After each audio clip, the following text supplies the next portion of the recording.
warahmatullahi wabarakatuh. Saya Nabila Nilatur Rahma dari SMA Ummul Mukminin Makassar, calon legislatif Parlemen Remaja DPR RI 2023, Dapil 1, Sulawesi Selatan.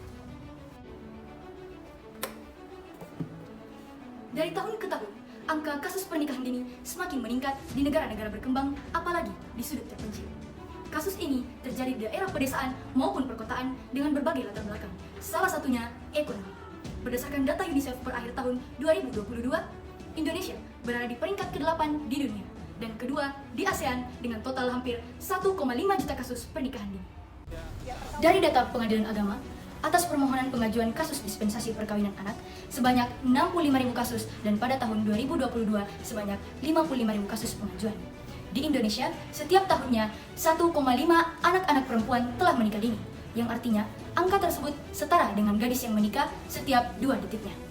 Mengingat kondisi darurat pernikahan dini ini, maka Kementerian Pemberdayaan Perempuan dan Perlindungan Anak bekerja sama dengan Pusat Kajian dan Advokasi Perlindungan serta Kualitas Hidup Anak, Ikatan Pimti Perempuan Indonesia, dan Badan Riset dan Inovasi Nasional telah menyusun risalah kebijakan pencegahan perkawinan anak guna perlindungan berkelanjutan bagi anak. Kondisi memprihatinkan ini terus saja berlanjut, meskipun para pemangku kebijakan telah mengamandemen revisi Undang-Undang Nomor 1 Tahun 1974 ke Undang-Undang Nomor 16 Tahun 2019, yang pada pokoknya merubah batas usia minimal pernikahan anak-anak perempuan, yaitu dari umur 16 tahun ke umur 19 tahun, di mana umur tersebut dianggap telah matang secara jiwa dan raganya untuk melangsungkan pernikahan, guna mewujudkan tujuan pernikahan yang baik sehingga tidak berakhir pada perceraian dan menghasilkan keturunan yang berkualitas. Oleh karena itu, dibutuhkan kesadaran dan kepedulian seluruh pihak guna menghentikan praktik kasus pernikahan dini ini. Saya bersama DPR akan membuat program dengan lembaga yang terkait di berbagai bidang untuk meminimalisir dampak-dampak buruk dari pernikahan dini di berbagai ranah dan sampai ke sudut-sudut NKRI. Jika saya menjadi anggota legislator, saya bersama DPR akan mengoptimalisasikan 3 fungsi DPR terkait dengan pernikahan dini.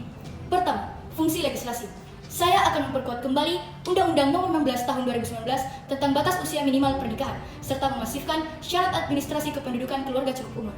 Kemudian yang kedua, fungsi anggaran. Menganggarkan secara khusus anggaran kerjasama antara Laskar dengan lembaga pemerintahan lainnya.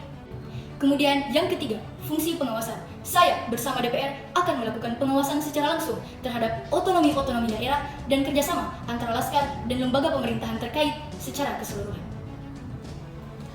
Dengan demikian, sistem yang terkoordinasi perlahan-lahan akan menurunkan tingkat pernikahan di Indonesia dalam rangka mewujudkan Indonesia sadar hukum, sadar pernikahan dini.